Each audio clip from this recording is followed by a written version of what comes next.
नमस्ते सैजिटेरियस, आपके हफ्ते की एनर्जी, आपके मंत्रा के लिए एक कार्ड और एक्शन के लिए एक कार्ड। साथ ही में आपके हफ्ते की एनर्जी को क्लैरिफाई करने के लिए हम एक कार्ड निकाल लेते हैं।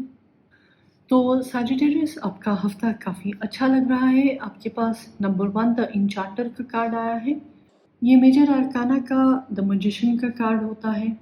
तो जो ये व्यक्ति है, पहले सब चीज़ों को देख लेते हैं, ऑब्जर्व कर लेते हैं और अच्छी तरह समझ बूझ कर अपने हिसाब से फिर चीज़ों को मोल्ड कर लेते हैं। तो जो आपका हफ्ता है काफ़ी पॉजिटिव रहेगा, अच्छा रहेगा। आपको काफ़ी रिसोर्सेज मिलेंगी, आपको काफ़ी कनेक्शंस मिल सकते हैं, वो समय के हों, वॉलंटियर्स के हों। और ये एक ग्रोथ ओरिएंटेड आपका पीरियड रहेगा। यहाँ पे आपके एक्शंस इम्पोर्टेंट तो हैं, मगर जो आपकी फील्ड में बड़े लोग हैं, सीनियर लोग हैं, या फिर आपकी फैमिली में जो हेड हैं या फिर जिनकी काफ़ी सुनी जाती है, वो लोग आपको बहुत सपोर्ट कर सकते हैं। ये ज़रूर हो सकता है कि जो आपके बॉस हैं या सीनियर हैं, वो आपको एडवाइस ज़रूर दे दें, कुछ काम भी दे दें, पर वो आपको सारी बात एक टाइम पर ना बताएं। मे बी वो आपको जज करना चाहते हैं, इवैल्यूएट करना चाहते हैं कि आप कितना एफर्ट डालते हैं, क्या आप अगली पोजीशन के लिए तैयार हैं या नहीं। इसका मतलब ये नहीं है कि आप कम फुटिंग पे होंगे। आप भी कहीं ना कहीं जुगाड़ लगा के जो चीज़ आपको चाहिए उसको पा लेंगे। कोई चैलेंज है, डेडलाइन है, उसको मीट कर लेंगे। बेसिकली आपका हफ्ता एनर्जी, समझदारी और क्रिएटिव एनर्जी का एक मेलजोल होगा। आपका जो क्लैरिफाइंग कार्ड आया है, ये पेज ऑफ सोर्ड्स है, यानी कि प्रिंसेस ऑफ सोर्ड्स।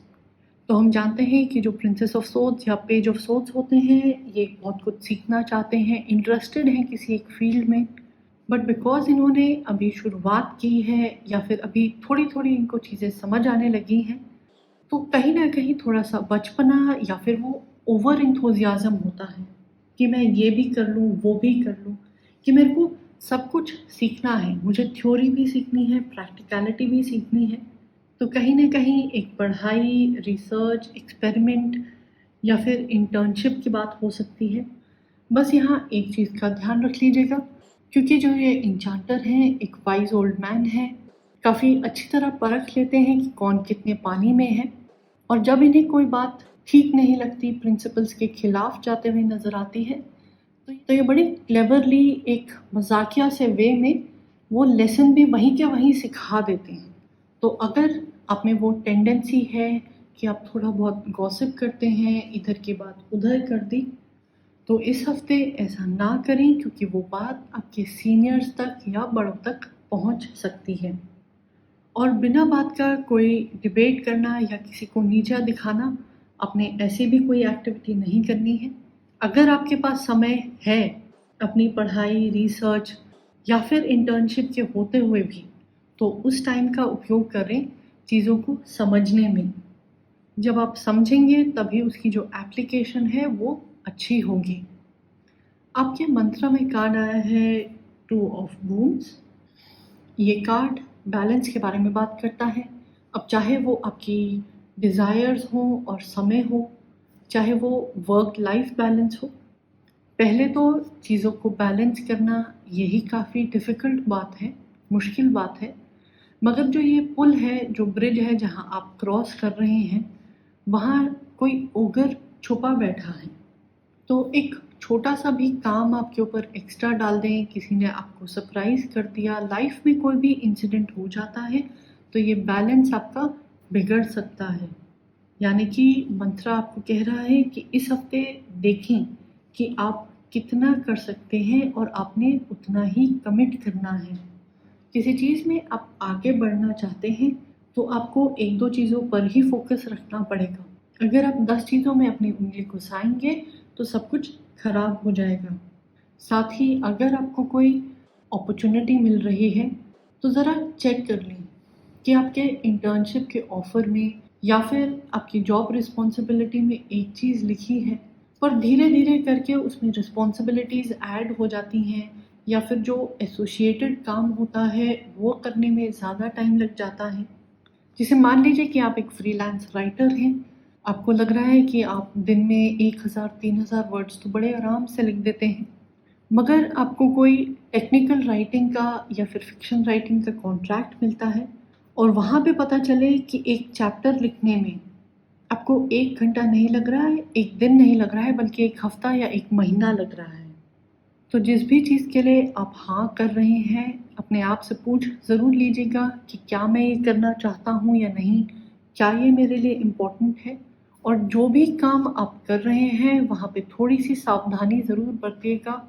अपनी अटेंशन अपने काम पर रखिएगा। आपके एक्शन में कार्ड आया है 8 ऑफ वूंड्स। तो जैसे आप देख रहे हैं कि 8 ऑफ वूंड्स में इन लेडी ने जब इस मैजिकल थ्रेड को वीव करना शुरू किया था, तो शुरू में इतना आसान नहीं था, इन्हें भी समझ नहीं आ रहा था। पर धीरे-धीरे इन्होंने उस टेक्नीक को समझ लिया, इनका हाथ जो है वो भी अच्छी तरह बैठ गया है, तो अब ये आराम से अपना काम कर लेती हैं। तो एक्शन के तौर पे कहीं पे आपकी फ़ील्ड हो सकती है जहाँ आपने एफ़र्ट डाला है, प्रैक्टिस की हुई है, मेहनत करी हुई है। तो उसकी वजह से अब आप में थोड़ा-सा कॉन्फिडेंस आ गया है, आप ज़्यादा प्रोजेक्ट्स को हाँ भी कह रहे हैं। बस आपने सीखने के लिए ओपन रहना है, क्योंकि उस्ताद बनने के लिए, मास्टर बनने के लिए थोड़ा-सा और एफ़र्ट और पढ़ाई की ज़रूरत है। और अच्छे वर्क एथिक्स आपके पास ऑलरेडी हैं। बस याद रखिएगा कि जिस भी जर्नी में आप हैं, वहाँ स्लो एंड स्टेडी प्रोग्रेस आपके लिए ज़्यादा बेटर रहेगी, ताकि आप भी इस जर्नी को एन्जॉय करें, साथ-साथ कुछ सीखते भी रहें। और ये जो सीखने की, प्रैक्टिस की या हिट एंड ट्रायल की आपकी प्रोसेस है, आपको इसको एन्जॉय करना चाहिए। हाँ जी, आप मास्टर बनना चाहते हैं, आपको सर्टिफ़िकेशन चाहिए या फिर आप अपनी फ़ील्ड में बहुत जल्दी बेस्ट बनना चाहते हैं। मगर जब तक आप अपनी सक्सेस, फेलियर को, अपने प्रोग्रेस को, ऑब्स्टिकल्स को एन्जॉय करना नहीं सीखेंगे, उनको हैंडल करना नहीं सीखेंगे, तो ये एक बड़ी वन साइडेड सी ग्रोथ होगी, डेवलपमेंट होगी और इसकी फाउंडेशन भी थोड़ी वीक रह जाएगी। साथ ही अगर आप देखें, यहाँ एक छोटी-सी चिड़िया है जो बहुत खुश लग रही है कि ये जो मैजिकल सुनहरे थ्रेड्स हैं, अब मैं अपने घोंसले में भी इस्तेमाल कर लूँगी।